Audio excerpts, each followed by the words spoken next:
Our own discovery and employment of thermonuclear energy, however, has unsealed the gateway. Part of the coming crisis will be their attempt to resume control of the race. Hear me out, please. The major means of contact between the conscious man and the elder gods are the forgotten ones. Now, the forgotten ones dwell in the individual and the racial unconscious. They are the gods of survival. They are pre-rational. They are blind and immensely powerful.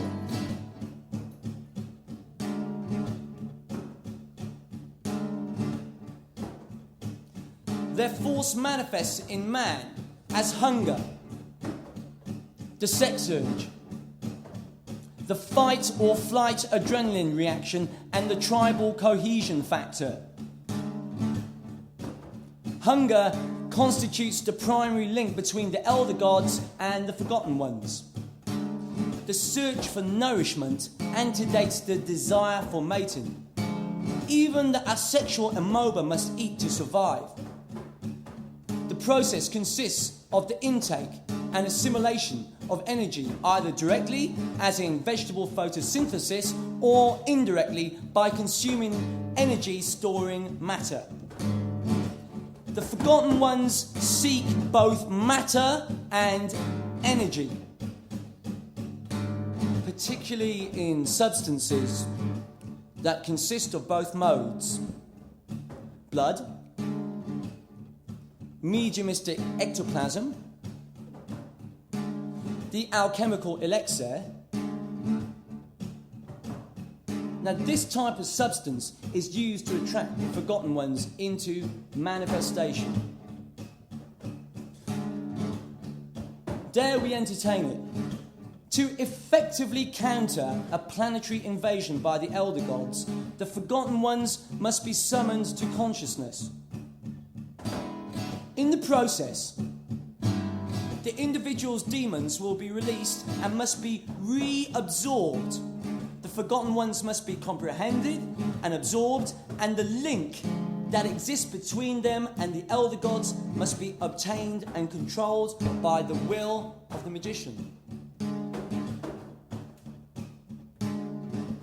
The forgotten ones have been left to work and function in the lower levels of sentience, gathering power and accumulating explosive potential under pressure.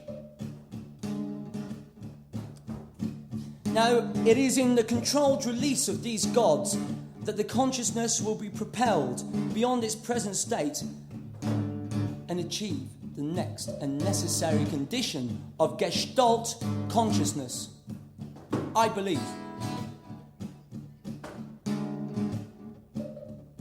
Having achieved the Gestalt, the magician will be in contact with the race consciousness that spans history and planetary geography.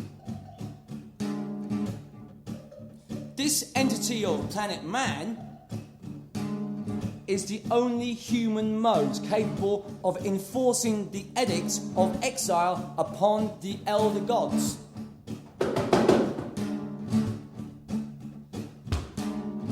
That was written by Nima and Shadow. Now let me explain.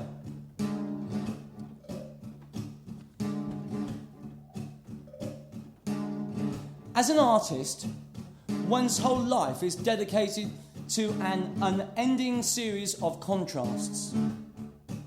As one matures through the years, he becomes increasingly aware of the necessity of maintaining balance and polarity. Margaret Crosby, the author of the writing I have previously read, who goes under the name of Sora and Ahandra, explains further the implications of polarity. The forgotten ones are your sources of personal magical power. The higher you reach to the gods of light, the lower you must plunge to the gods of darkness. And furthermore, to ignore their presence is to guarantee their eventual dominion over your will. Kenneth Grant, the author of Outside the Circles of Time, adds, "The forgotten ones are the forces which the Christians declared satanic and which by suppression have now grown to formidable dimensions, threatening imminent disaster for humanity."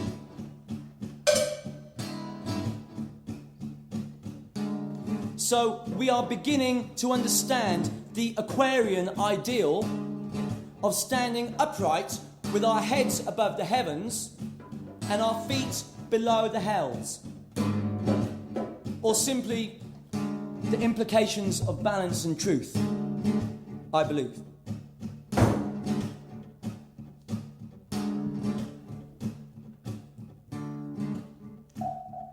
Our current means of embodying the specific forces within our music has developed from this point.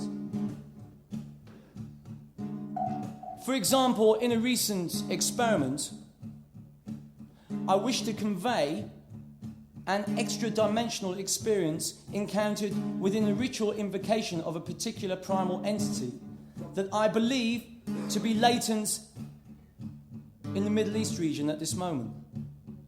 Yes, it's abstract. Now, to do this, I chose to instigate a time change completely unrelated to the rest of the music.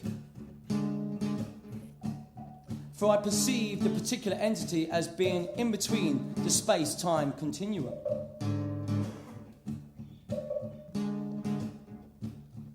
The time change was introduced with a simple phrase: break out of the cliche.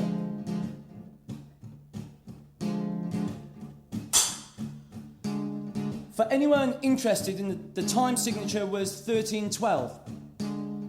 I chose this using the number 13 signifying Pluto or plutonium, symbolising regeneration, as the basis of the rhythm. I simply hummed the music I could hear to Martin, my engineer. He's over there. I went something like that. Martin, my engineer, then pinpointed the precise time in numerical form.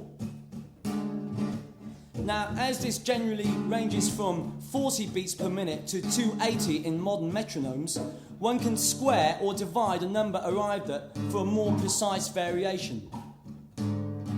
So as I hummed the music perceived, Martin noted the number of the natural speed, and it occurred to me that we had devised a means whereby we could identify the exact force inherent within the foundations of the music if we checked the number arrived at with the system of numerology known as the Hebrew Gematria.